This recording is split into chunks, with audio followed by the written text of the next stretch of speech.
Welcome to the RMFJ podcast with your host, Rick Jones.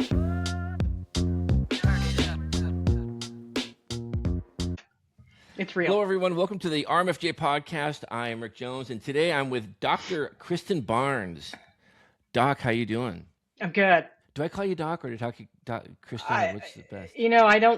I don't like Doc. It's uncomfortable for me. I spent so much time in the Navy being a rank that when I retired, I'm like, I'm Kristin. And then people started calling me Dr. Barnes. I'm like, ew. It's not part of my identity yet, the way Commander was or Aviator was. So I think just Kristin or Rosie. All right, Kristin.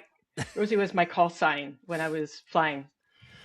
So for those watching or listening, I met you, 30 seconds ago. And because we have a mutual friend, Scott Snow, Flake, also a naval aviator that you worked with. Tell us about that. How do you know Scott, and what was your work experience with him? I met Scott probably back in 1998 or 99, which is hard to believe that it's been that long. It's like, how did that happen? I'm going to be 56 this year, and I still feel 36 somehow. But yeah, we met in the late 90s. He was working at the LSO school on Oceana Air Base in Virginia Beach, and I was a flight instructor with VF 101, teaching new students how to fly and operate the F-14.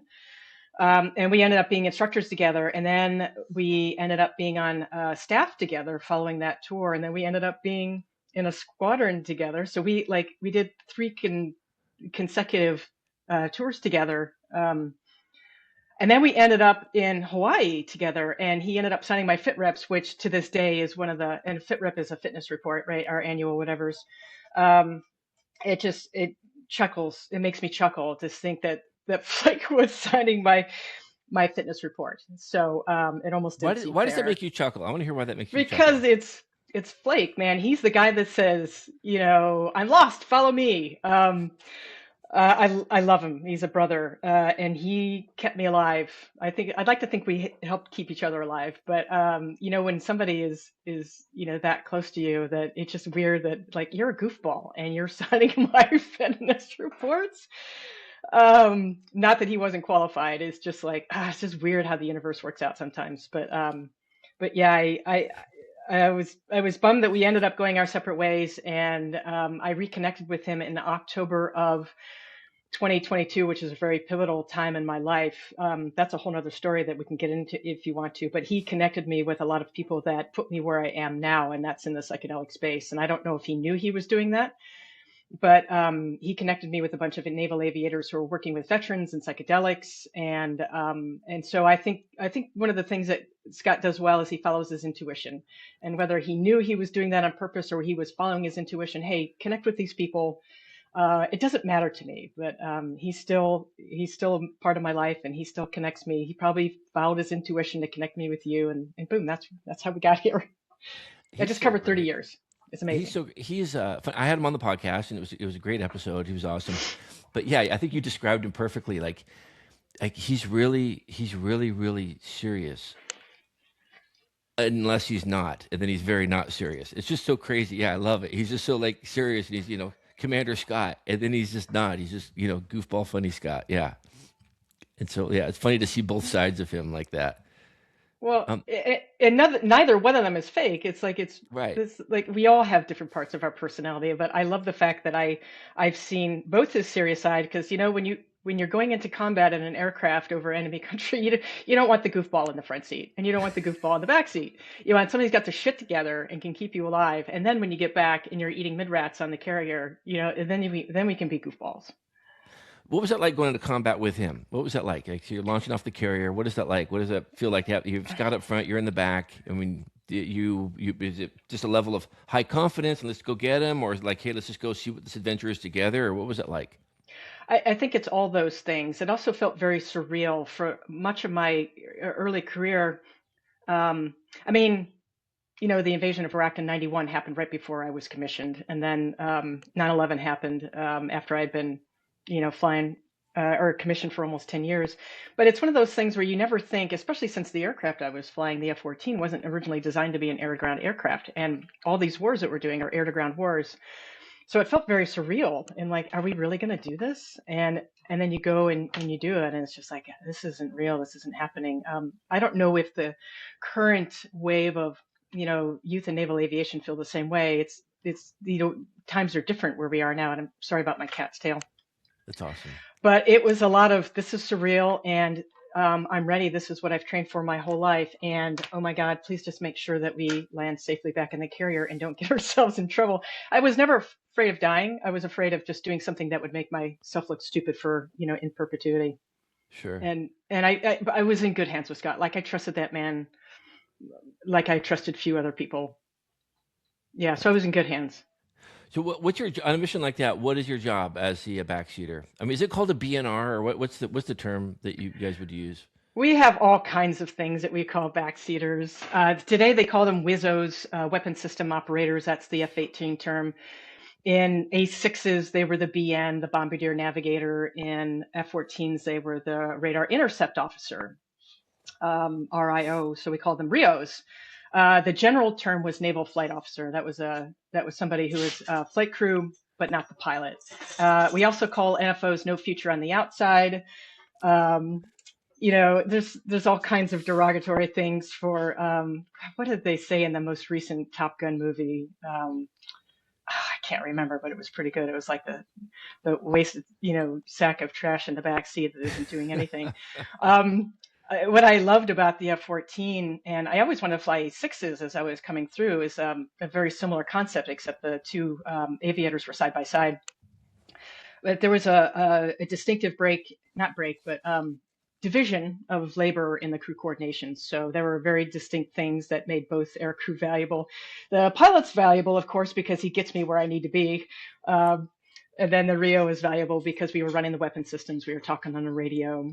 Doing the navigation. Not that the pilot couldn't do that, but in an older aircraft like the F-14 that was designed in the 60s, it IOC'd in 1972, for God's sake. Like I'm flying around, and when I first started flying F-14s in 94, I'm flying technology that was, developed when I was born in 1970. And so you needed that crew coordination, like in the all electronic stuff with, I don't even know if they've incorporated things like AI into the aircraft these days, but you don't need those two people necessarily unless you're doing something like forward air control, where you've got, an airborne forward air control, an AFA or FAC-A.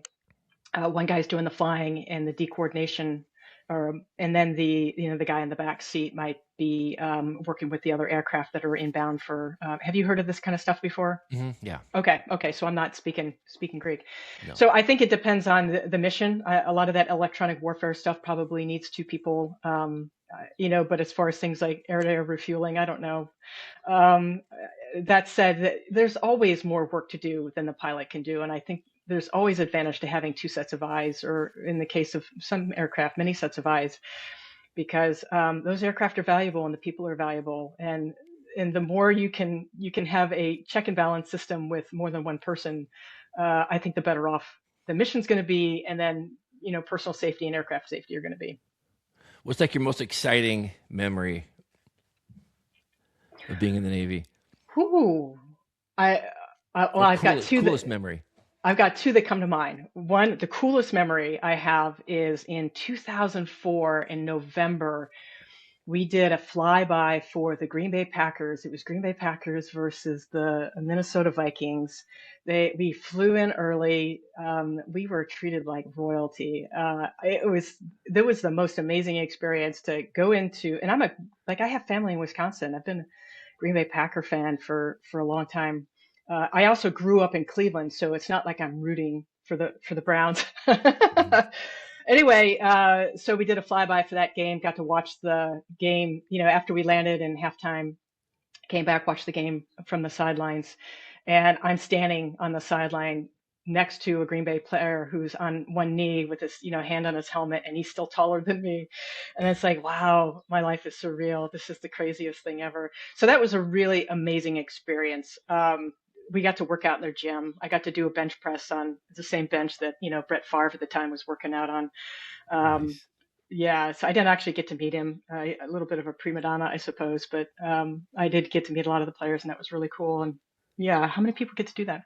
Yeah, The right. other the other memory I have is of the first time that I was flying in combat with another woman, and we were dropping bombs. We're in Afghanistan, and it goes back to where I was when I started my career.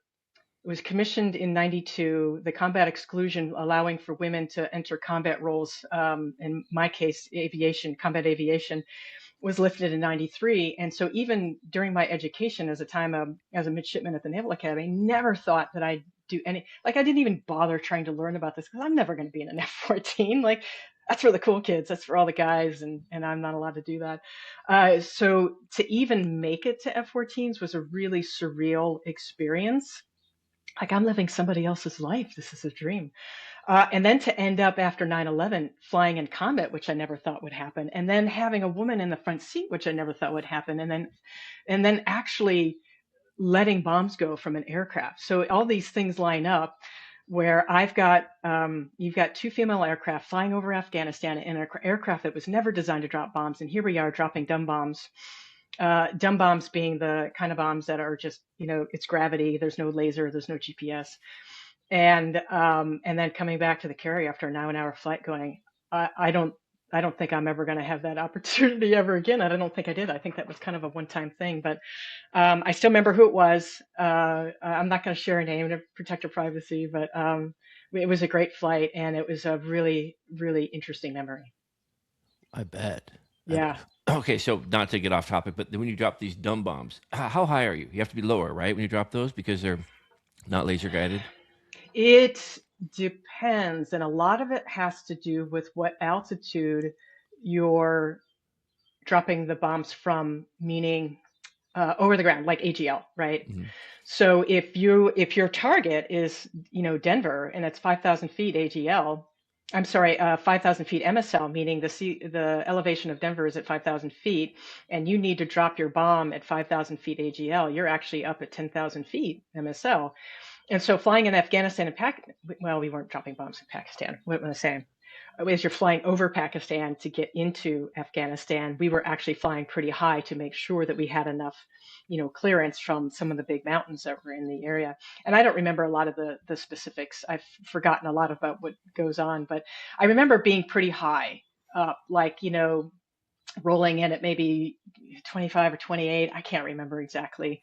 Um, I don't think this is classified. Why would this be classified? I should have thought about this. But flying. And the thing is that is you're dropping a bomb at 10,000 feet AGL, which is not out of the realm of possibility, I think. And you're dropping on a target that's has a high sea level or a high elevation.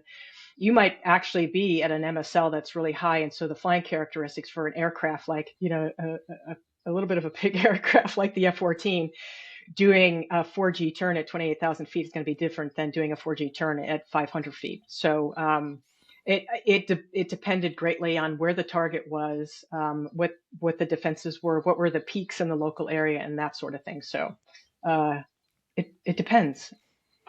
Yeah, that is super cool. And thank you for your service, by the way. You're welcome. How long were you in the Navy? I was a student at the Naval Academy for 4 years, and the only reason I count that as service, because people are like, "Ah, you went to college," and I wore a fucking uniform for 4 years in a row, and I had no liberty, and I made no money. Like an E1 had more liberty than we did, and it felt like military to me. Even if we were in school, it was still traumatic for me. I was actually commissioned in '92, and I retired in 2015, so I had 23 years total of service. Oh, nice. Very cool. What got you into the Navy? How'd you choose the Navy? I had a large Catholic family. My dad was a high school teacher, so we had no money.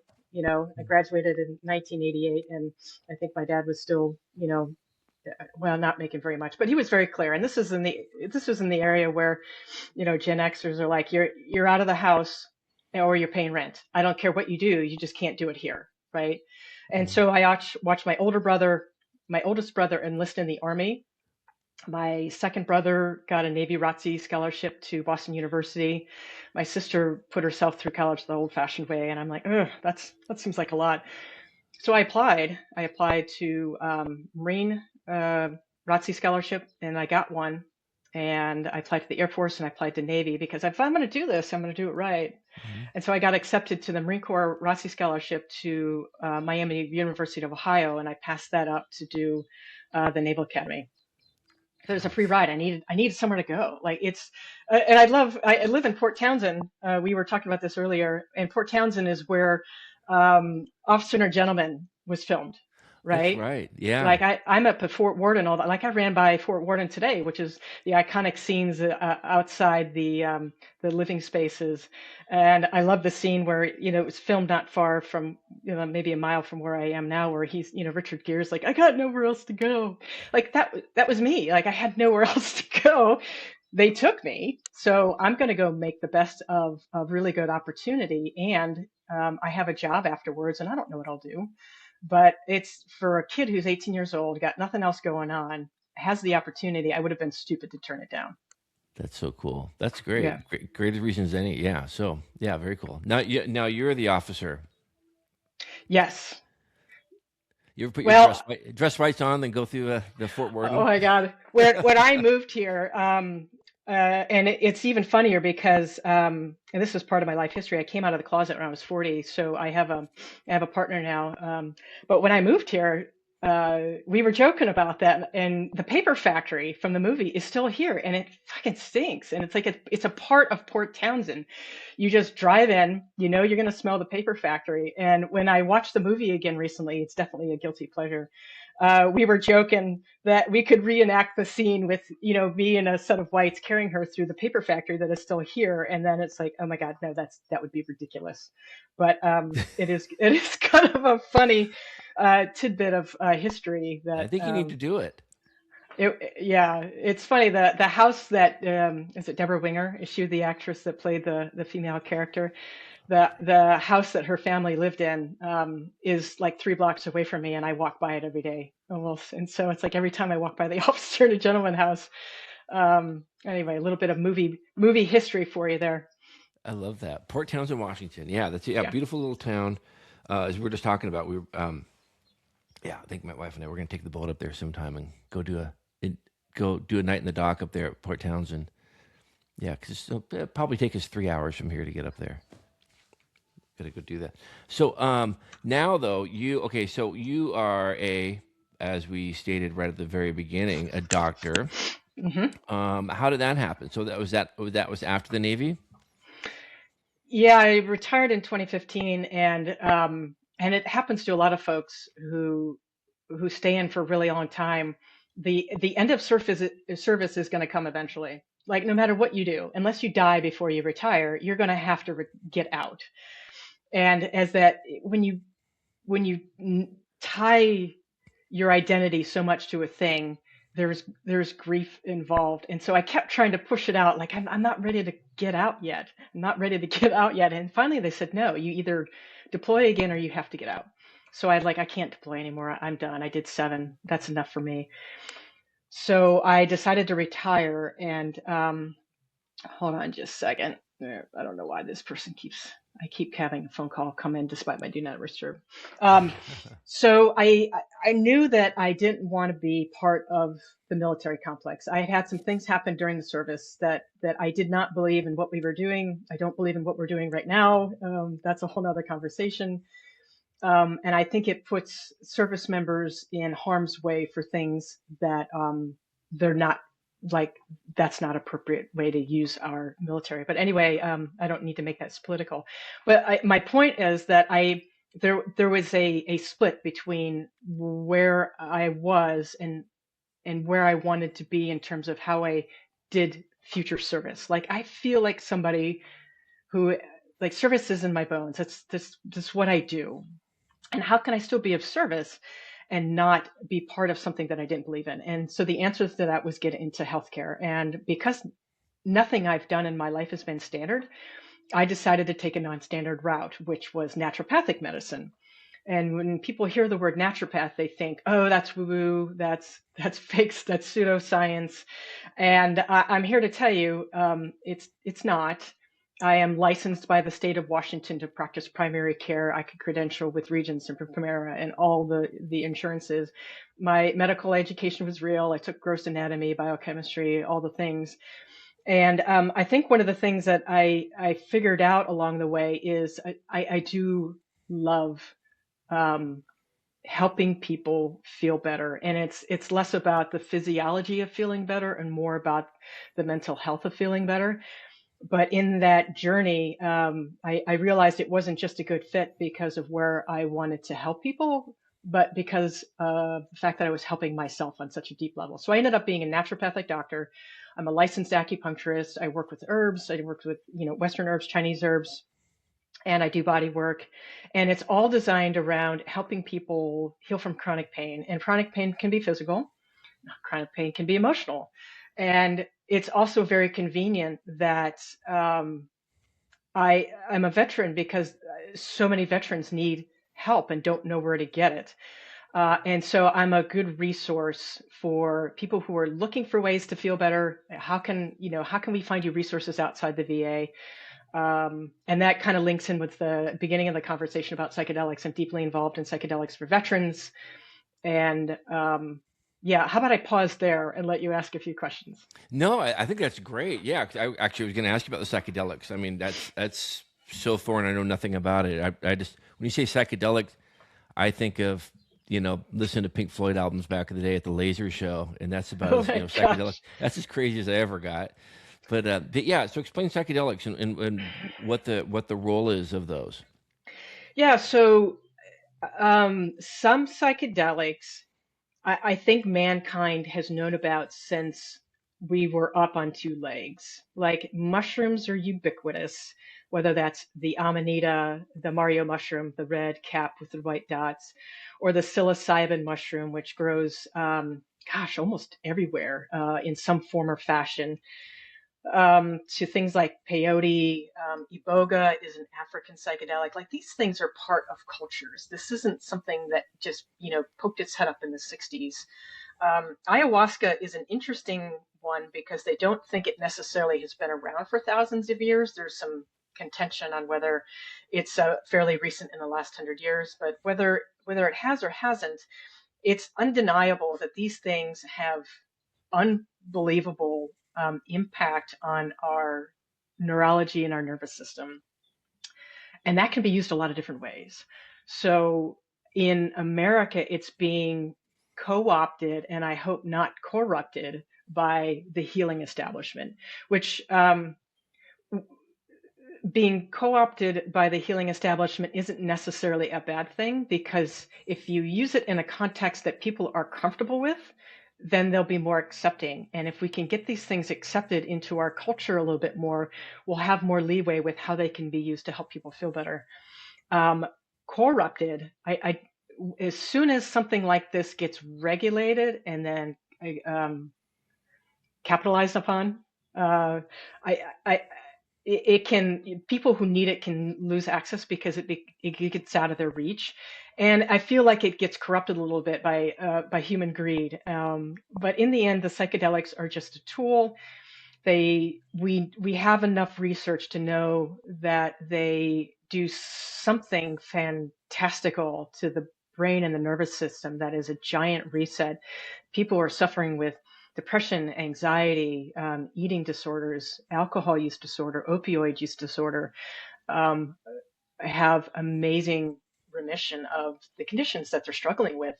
And even if you can dial it down from a volume of 11, because these things go to 11, Yeah. if you can dial it down Good from an Spinal 11, Tap reference there. Thank you. right? If you can dial it from an 11 to even like a 9 or an 8, or dial it from a 9 to a 6, then whatever else that person can do, be that, um, you know, talk therapy, EMDR, journaling, art therapy, music therapy, whatever other therapy is out there, if you can reduce their anxiety and they can connect with people more, um, that's like, we can't ignore, and nothing else is working. I think the pharmaceutical industry is probably waking up to the fact that these medications that are supposed to help mental health don't work like as well as we think they do. And so there's this huge gap between the need for mental health, and this is not just veterans. Like, veterans is the sexy community that's getting all the spotlight, but there's lots of folks. You can talk about people who've been sexually assaulted, both men and women, um, people who are abused as children. Like, the need is great. And part of the other half of the conversation that I really like about psychedelics is, we're now finally talking about some of the things that have been very forbidden to talk about, child abuse, incest, sexual assault, and other things, the ugly things that come up. But if we can have conversations around these, if we can have conversations around psychedelics, we can have conversations around these. And then the cool thing is, once you get beyond that springboard of, and using air quotes for people who are listening, healing, like, psychedelics aren't just about healing. Psychedelics are about opening the subconscious and your perception to what else might be out there. Out there being capital O, capital T. Like, what does it mean to be a human on planet Earth? How are we connected with the Earth? Like, there's an undeniable esoteric thing about our experience on planet Earth. We're not just meat sacks. Like, there are meat sacks with this thing, and when the thing leaves, the meat sack dies. Like, don't you want to know about that? I do. So when you open up, when you crack the can on the psychedelic conversation, it's like Pandora's box exploding with different things that we can look at, healing mental health, looking at the human condition, looking at how we can live in harmony with planet Earth. And these aren't woo hippie concepts. These are, how the fuck are we going to keep planet Earth going beyond 2026? Okay, I'm going to take a breath. I love it. And I want to ask you a question. I don't think I've ever said these words in this order before, and I probably haven't even said some of these words. But so what have you discovered about when you leave the meat sack? There, never thought I'd say that. Right. So, and I've done, let's just give some context. I'm not a one and done. I have done quite a few experiences. I've done MDMA twice. I've done psilocybin more times than I can remember. It's easily a dozen or more. I've done ayahuasca a dozen times. I've done iboga twice, and I've done ketamine once. So, and this is over a very extended period of time. Like, I'm not doing drugs every other weekend. These are experiences that I've done with the safety of other people who are experienced to sit and guide. And it's over the course of weeks, months, and years. And I think what I've experienced is that there is a whole nother, like, energies come in layers. I don't know if I'm going to, one of the things about Taoism. So I consider myself a Taoist. And the first thing they say about Taoism is, if you can talk about the Taoism, it's not the real Tao. I mean, you can't put the way into words. And I think psychedelics are very similar. Like, if I start trying to put into words, it's on what I experienced, you're really not going to get there. But just know that I feel like what it did was, it took me away. Like, I've experienced that ego death that they talk about, which the first time it happens, it's really scary, because you're like, am I ever going to come back from this? And it's so expansive that I'm claustrophobic. But what it showed me was that we have much less to fear than we think we do. And if we could just get beyond the duality and the division that we've created amongst ourselves, that we have way more in common, and we can work through a lot of things that we're struggling with right now. I think when we leave the meat sack, there's a real place. As to what that looks like for each of us, it's hard to say. But I feel pretty confident that, like, I'm much less afraid of death now than I was before. Have you seen other people having, like, when they've seen what, I guess, the in generality, what you've seen, is it the same, or is it similar? Is it different for everybody? I think in the way that everybody's dream world is different, it's different, but it's still a connection with the subconscious and then whatever else is out there. So if you, for example, I follow a guy called the Psychedelic blog. on Substack, and he actually wrote a blog about Bufo. And Bufo is one that I haven't done yet. It's from a toad, and it's inhaled, and then it's an experience that they call a rebirth. And there's nothing else that is like Bufo. It's very short and super intense. But if you look at people's experiences on Bufo, they have a lot of similarities, and there are things that it's like I couldn't make this up. If like I don't have the imagination intelligence to come up with what I saw, and there's an amazing consistency with what people see and experience on Bufo. So I think in that way, there is a consistent access to something that is out there that we're not making up, but there may be details or other things that vary from person to person. And when someone, I hope I'm not skipping around too much here, but when someone uses one of these, is there some other therapy that goes along with it? Or is it just a matter of like, oh, you took this or whatever, and now you're not drinking as much? That's a question that we keep struggling with. I think within the context of using it for mental health, it is a really good idea to work with somebody who's going to do full preparation and integration, as we say. Preparation gets you ready for the experience. And if you've never, like a lot of people that I work with, like, oh yeah, I did this when I was a teenager. So, okay, so you've experienced it before. That's a great context. If you've never experienced it before, you've got to be psychologically prepared for what's about to happen. Like you're Alice in Wonderland, you're going down the rabbit hole. And then like, what do you do with the insights? Because it's like a 4-hour dream, and you're going to be downloaded with a ton of stuff. It's going to dismantle the scaffolding that you call your belief system.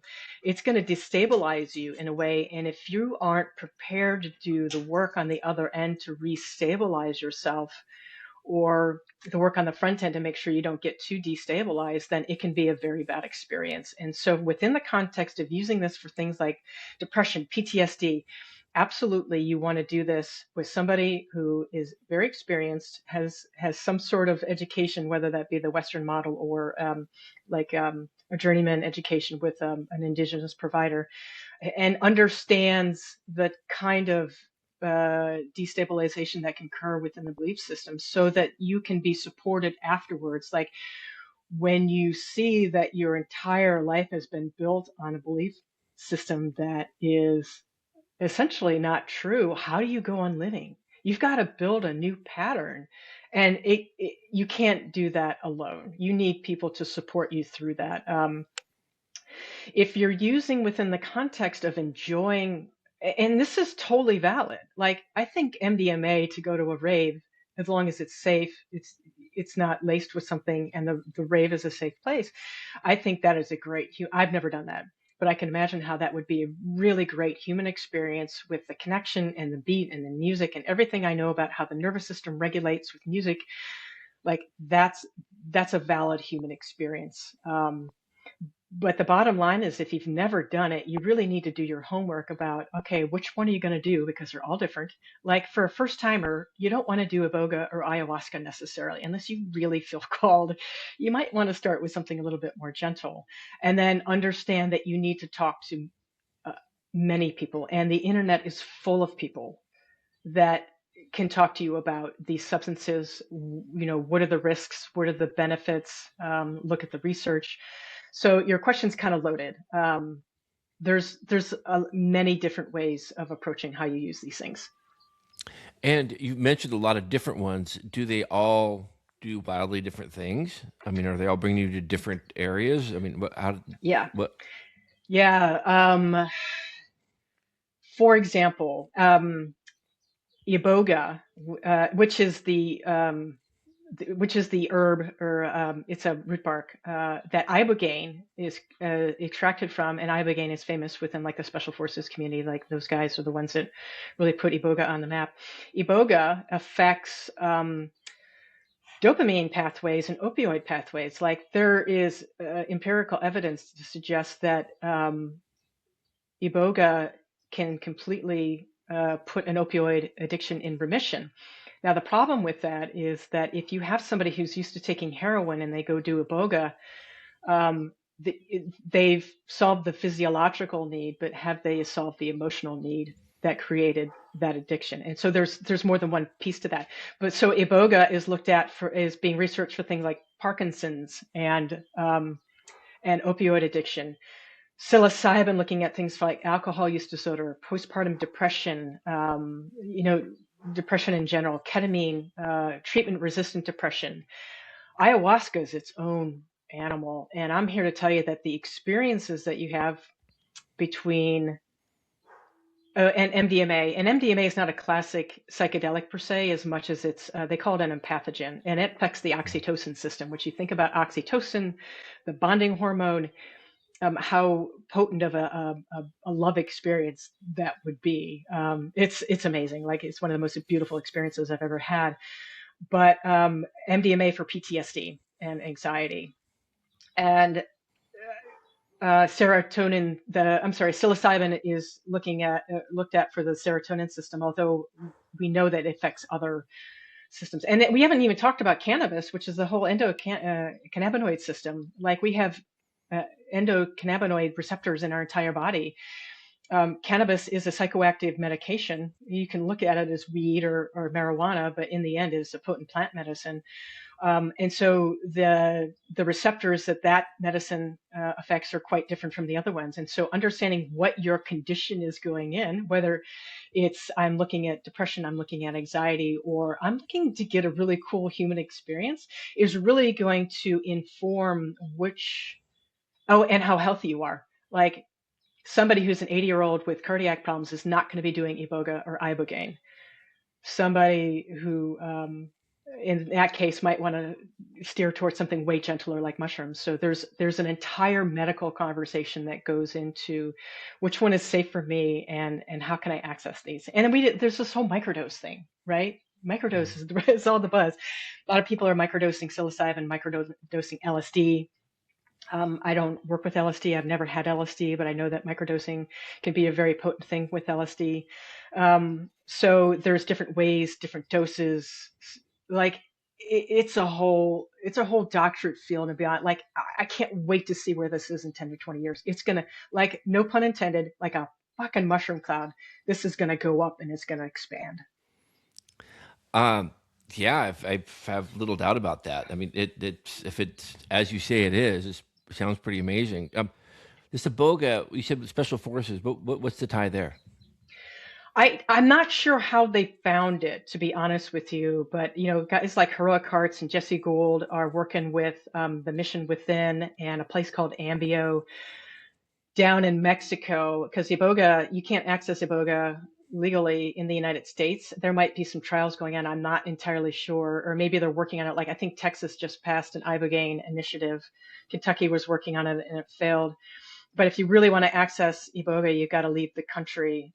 So there's a couple places in Mexico that are doing it. I accessed it in Costa Rica, but they found it, and they found that it resolved. Like, these guys have some of the worst PTSD.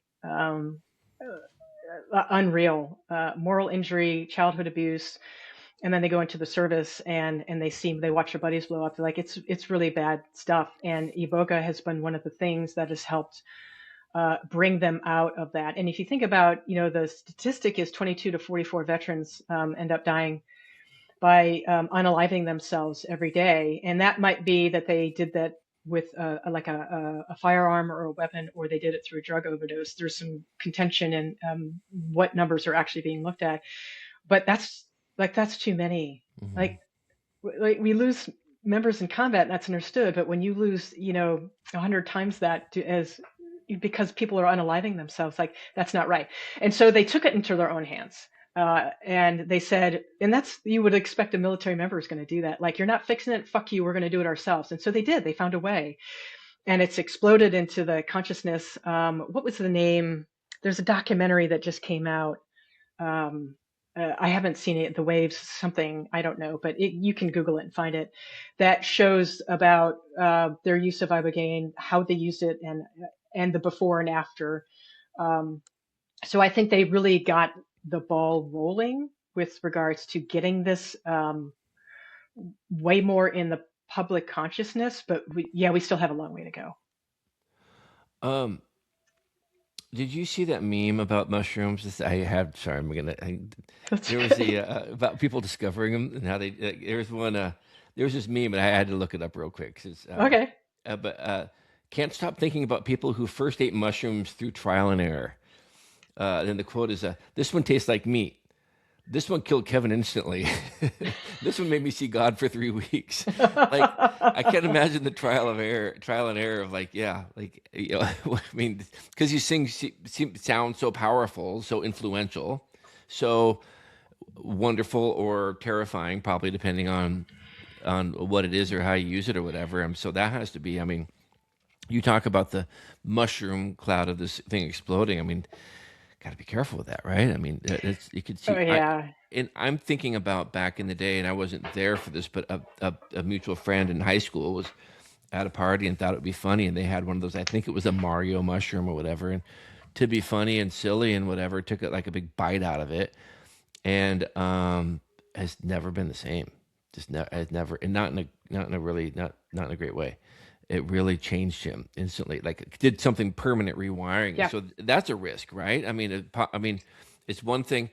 I mean, like, I guess Steve Jobs said he did whatever acid back in the day, and that helped him become even more brilliant. So I guess there's a positive, but there's also, the dark side of that. And how do you mitigate that, or how do you manage that? A lot of education.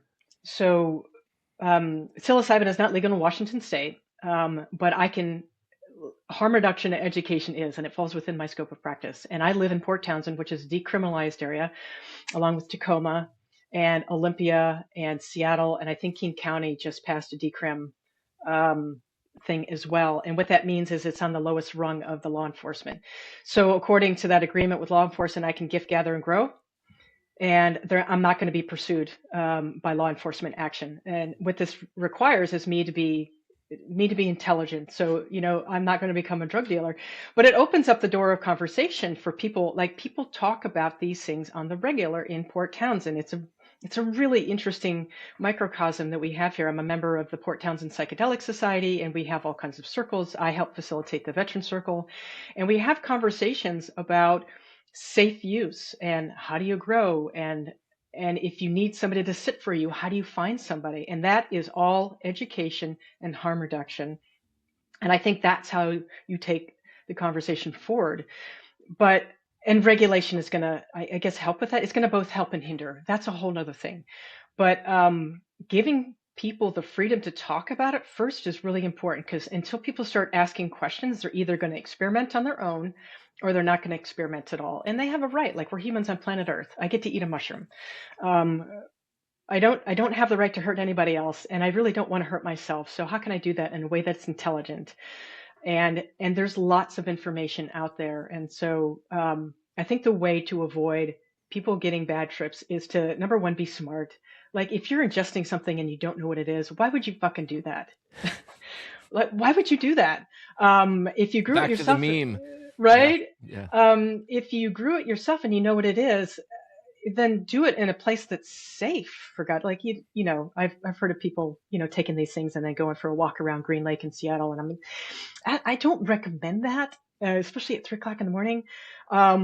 But there are ways to do it safely. And I think more than anything, I just encourage people to talk about it and ask questions and listen. There's so much information out there, so many blogs, so many podcasts. Listen to my podcast. I talk about psychedelics all the time, and my podcast is the Alternative Flight Plan podcast.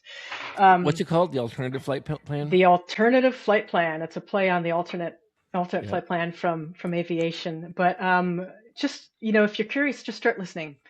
And I think the most important thing is to have curiosity, humility, and admit that we may be biased by our anti-drug propaganda, but we may not know everything. And if you're curious and open to just learning a little bit more and hearing both sides, not just that, oh, drugs are bad, and don't listen to the other crowd that says psilocybin is the solution to because it's not. Like, no one thing is going to solve all the crap that we have going on. But wow, it's a potent tool, and it can be used. It can be like, let's use our superpowers for good, Batman, right? Mm-hmm. And not for evil. So I grew up in the Seattle area, and I've seen the change. I mean, I love Seattle, but I've seen the change. You go down. I mean, I used to love to go down Pioneer Square and be around music and play music and be there, and it was wonderful and fun. And you get some people maybe been drinking a little too much or something like that, and you get the hot dog stands with the Seattle dogs. And it was just a fun time, and I'm the same age as you. Um, but now you go down there, and it's obviously completely different. I mean, and you Mm. see these zombies walking around. I mean, to be, or and and I just feel horrible for these people. I mean, because obviously that's not how they want to live. That's not how they chose for this to be. But you look at them in whatever their addiction is, and so heavy into it that has just taken over everything. So, Dr. Kristin Barnes, if you had the wand or the power or the magic, or you're the mayor of Seattle, knowing this about psychedelics and their ability to hopefully cure people or help them with addiction and stuff like that. I mean, and I know you can't. It's a broad brush. You can't, not one size fits all. But what would you do to address something like that, utilizing your profession? I think I'm doing what I can, Hmm. right? And I'm educating people. I think, and I don't like to use the word empathy because empathy really, I think compassion is a better word. Empathy, we're absorbing it, and I don't want to absorb anybody's junk. But compassion can allow me to feel into somebody's experience and realize that addiction is way more complex than somebody's a druggie and they're taking too much heroin. That is so short-sighted. It shows no understanding of how addiction happens. Some of these people were born to addicted mothers, and if we I think one of the things, like if I could wave a wand, I would remove the judgment, because with the judgment there, it gets in the way and it prevents us from really seeing a problem. And it's complex. Like Portland is a mess. Um, if you live in Portland, I'm sorry. My partner lived in Portland for 28 years, and so when we go back every once in a while, I get a download on how Portland has changed. Um, but understanding that addiction doesn't just start because somebody decided, oh, I'm going to take heroin today. A lot of people take heroin, they do it once, they're like, oh my God, that was terrible, and I'm never doing it again. Like, what's the difference? There's a difference in physiology, there's a difference in life experience, there's a difference in genetics. And until you remove the judgment, have a little compassion to look at the person as a whole and a human being worth help, then we're never going to get there. I think a lot of people have thrown these people away, and we can't help them. And with the system we have, yeah, that's true, but I don't think it has to be that way. But it starts with educating people. Yeah, because I feel like the system, and this is me, and this is my ignorance on it. I feel like the system right now is like, oh, just give them clean needles, and I feel like I see the human there. That's someone's son, that's someone's daughter. And yeah, I don't know the complex path or what led to this or what they're going through possibly, but it's just, I get it, it tears at me going through there. Cause I mean, these poor people, I mean, that's not their highest and best. That's not where they Yeah. want to be. That's not what and something led to that. And is there a way via, an institution or government entity or churches or whatever, is there some way, I mean, that can help make a small chip into that or not on the individual basis? I mean, it just seems so overwhelming to me. It does, and a lot of people don't want help because they're pretty far gone, and you can't force somebody to take help, right? Um, yeah, and so that just leaves more credence to the fact that this is a really complex. It's so complex, like we're dealing with humans. We are not the most advanced species on planet Earth, but I think we might be the most complex. And so I don't know if there is a real answer, but it's one of the reasons I'm doing what I'm doing, and I'm talking about what I'm talking about, and I'm so passionate about having these conversations because I didn't become a drug addict, and I often wonder how that happened. Like, why didn't I? Because I've had some trauma in my past. Why didn't I end up like? What's the difference? Um, but I've crawled my way back out of the hole, and having seen a pathway, I see one that might work for others, and that's part of the reason why like I'm so bent on trying to share the message that okay, there's an option if you're willing to give it a go. There's a way out. Take some work, but yeah.